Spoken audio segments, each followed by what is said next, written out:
अभिषेक साहब final year MBBS student of Shanti Niketan medical college. तो कुछ बच्चे बार-बार मुझे ये बता रहे हैं कि जो आकाश का नया रिवाइज़्ड एक मेरिट लिस्ट आया है वेस्ट बंगाल का, तो उसका जो आया है, तो उसके ऊपर कट ऑफ में क्या इफ़ेक्ट पड़ेगा, ठीक है। जैसे कि मैंने पिछले जो मेरिट लिस्ट आया था आकाश का एंड अलामीन का भी रिज़ल्ट आया था, तो उससे मैंने एक वीडियो में आपको अच्छे से बताया था कि हाँ, कट ऑफ जो है वो थोड़ा-सा लो जा सकता है, ठीक है। तो बात ये है देखो, ये सब कोचिंग इंस्टीट्यूट है, ठीक है। ये लोग जो है अपने फ़ायदे के बारे में सोचेंगे। तो पहले इन्होंने एक मेरिट लिस्ट दे दिया एंड उसके बाद उन लोगों को लगा कि नहीं पिछले साल के कंपैरिज़न में हम लोगों का रिज़ल्ट बहुत ख़राब हुआ है। तो इसीलिए हो सकता है कि आकाश में एडमिशन जो है तो वो ज़्यादा बच्चे नहीं लेंगे, ठीक है। तो ये सब उन्होंने सोचा होगा एंड उसके बाद जो है बाकी इधर-उधर से मतलब जो बच्चे सिर्फ़ आकाश में नहीं पढ़ते थे और दूसरे कोई कोचिंग इंस्टीट्यूट में पढ़ते थे, आकाश में डीएलपी लिए हुए हैं, तो उन लोगों को आई थिंक कि ऐड किए होंगे या फिर और भी ऐसा कुछ हो सकता है, ठीक है? मुझे उतना नहीं पता। तो वीडियो स्टार्ट करने से पहले मतलब मैं बताना चाहता हूँ कि देखो काउंसलिंग जो है आपका जुलाई का मिड जुलाई या फिर at the end of July आपका आई थिंक स्टार्ट हो जाएगा वेस्ट बंगाल का, ठीक है? ऑल इंडिया का पहले स्टार्ट होगा एंड उसके बाद मतलब 1 week after 1 week all India quota का स्टार्ट होने के बाद ही वेस्ट बंगाल का स्टार्ट हो जाएगा। तो काउंसलिंग के हेल्प के लिए अगर आप हेल्प लेना चाहते हो तो मैं अपना नंबर डाल दूँगा, ठीक है? WhatsApp number comment section and description box में, उसके थ्रू आप मुझसे कॉन्टैक्ट कर सकते हो एंड पेड काउंसलिंग सर्विस ले सकते हो। तो इससे क्या होगा बहुत ज़्यादा आपको हेल्प मिलेगा up to college admission round 1, round 2, mock round, state vacancy round, सारे राउंड में कैसे क्या करना है, नहीं करना है, सारा कुछ बता दिया जाएगा। बाकी आपके रैंक में आपको कौन-सा कॉलेज मिलेगा, कैसे कौन-सा कोर्स चूज़ करना है, सब कुछ बताया जाएगा। तो देखो जैसे मैंने बताया कि ये जो आकाश का या फिर जैसे आलामीन का तो एक रिज़ल्ट आ ही गया है एंड आलामीन का रिज़ल्ट जो आया है पिछले साल के कंपैरिज़न में उतना ज़्यादा फ़र्क नहीं आपको पता ही है, ठीक है।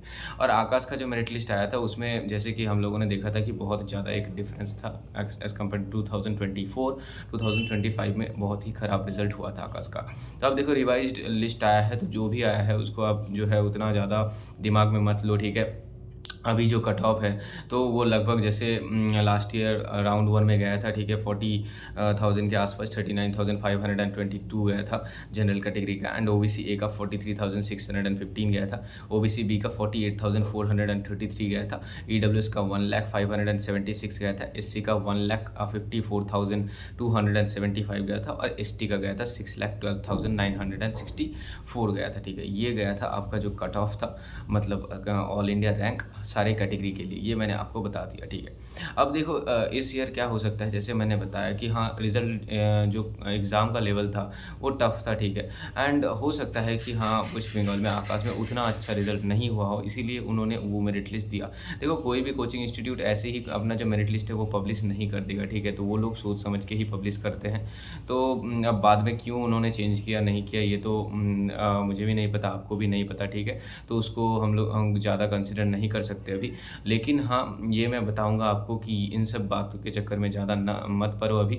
अभी जो है आपका रिज़ल्ट हो चुका है, आपका रैंक आपके पास अभी आ चुका है एंड जैसे कि पिछले साल 40,000 तक गया था, तो इस बार आप मान के चलो कि ये 45,000 या फिर उससे थोड़ा ज़्यादा जा सकता है। तो इसीलिए जैसे मैंने एक वीडियो में आपको बताया हुआ है कि जनरल कैटेगरी से बिलॉन्ग करते हो तो आप 55,000 अगर रैंक भी है आपका, तो आप काउंसलिंग में ज़रूर पार्टिसिपेट करो फॉर गवर्नमेंट एमबीबीएस कॉलेजेस, ठीक है। Round 1, round 2, mock round, stay vacancy round तक ज़रूर पार्टिसिपेट करो। ऐसे भी देखो राउंड 1 में ही पता चल जाता है कि हाँ, आपको राउंड 2 में या फिर mock round, stay vacancy round तक काउंसलिंग करवाना है कि नहीं है। राउंड 1 में सारा कुछ पता चल जाता है। तो कम से कम मैं ये कहूँगा कि आपका अगर 50,000 55,000 रैंक है, जनरल कैटेगरी से बिलॉन्ग करते हो, तो फिर ज़रूर राउंड 1 में पार्टिसिपेट करो, ठीक है। कोई भी अभी बता नहीं सकता कि हाँ, कितना अच्छा रिज़ल्ट हुआ है, जब तक कि वेस्ट बंगाल का स्टेट मेरिट लिस्ट नहीं आ जाता। और स्टेट मेरिट लिस्ट में सिर्फ ये नहीं कि हाँ, जनरल कैटेगरी का परफॉर्मेंस कैसा हुआ है, वो डिपेंड करता है। देखो जनरल कैटेगरी का कट ऑफ जो है, वो सारे कैटेगरी के परफॉर्मेंस के ऊपर डिपेंड करता है, मतलब OBC A, OBC B, EWS, ठीक है। क्योंकि जैसे मैंने बताया था कि ओपन जो सीट है, मतलब जो यूआर का जो सीट है, वो सबके लिए ओपन है और जिसका रैंक अच्छा होगा वो सीट ले लेगा। ऐसा नहीं है कि वो जनरल कैटेगरी के लिए रिज़र्व रहता है। एक वीडियो में मैंने अच्छे से आपको बताया था, वो वीडियो आपने देखा भी होगा, ठीक है? आपको अच्छे से समझ भी आया होगा कि कैसे यूआर का सीट जो है सारे कैटेगरी ले सकते हैं। तो ये सब बहुत कुछ क्राइटेरियाज़ हैं, बहुत कुछ यहाँ पर डिपेंड करता है, क्योंकि अगर आप देखो तो स्टेट रैंक आपको पता ही होगा 2023 में स्टेट रैंक 2000 एंड समथिंग गया था, ठीक है? एंड उसके पहले 2050 गया था, लेकिन लास्ट ईयर जो स्टेट रैंक गया राउंड 1 में वो था 1890, ठीक है? तो आप यहाँ से समझ सकते हो ना कि कैटेगरी का जो परफॉर्मेंस है कितना ज़्यादा इफ़ेक्ट डाल सकता है जनरल कैटेगरी के कट ऑफ के ऊपर। तो बहुत कुछ यहाँ पर डिपेंड करता है।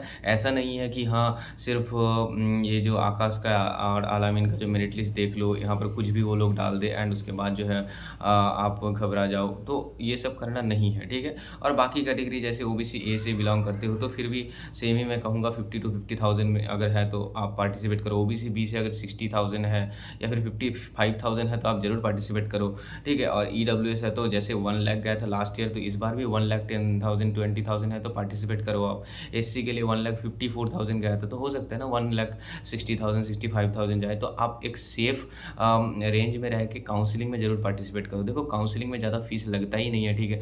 रजिस्ट्रेशन फीस 2,000 1,500 ऐसा कुछ लगता है। तो ये जो है 2,000 1,500 के लिए आप काउंसलिंग में पार्टिसिपेट नहीं करोगे। बाद में आपको पता चलेगा कि हाँ, मैंने 2,000 रैंक के लिए या फिर 5,000 रैंक के लिए पार्टिसिपेट नहीं किया और उस रैंक में राउंड 1 में कॉलेज मिल गया। और राउंड 1 में अगर किसी को कॉलेज मिल जाएगा तो राउंड 2 में तो कट ऑफ ऐसा नहीं है कि फ्लक्चुएट करेगा। राउंड 1 और राउंड 2 का कट ऑफ सेम ही रहता है, आपको पता ही होगा, क्योंकि ऑल इंडिया से कोई कोई भी सीट जो है स्टेट में अभी आता नहीं है, ठीक है? फिर मॉक राउंड में भी हो सकता है कि आपको मिले या फिर ना मिले, क्योंकि जिसको सीट मिल जाएगा वो तो सीट छोड़ेगा नहीं, ठीक है? सिंपल है।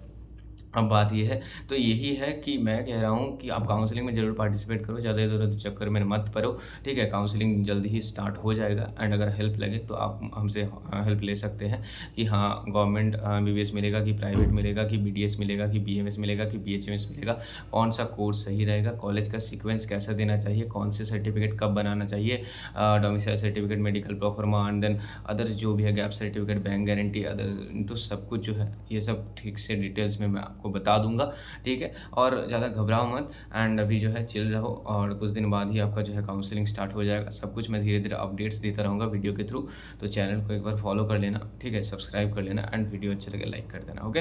तो मिलते हैं अगले वीडियो में, बाय।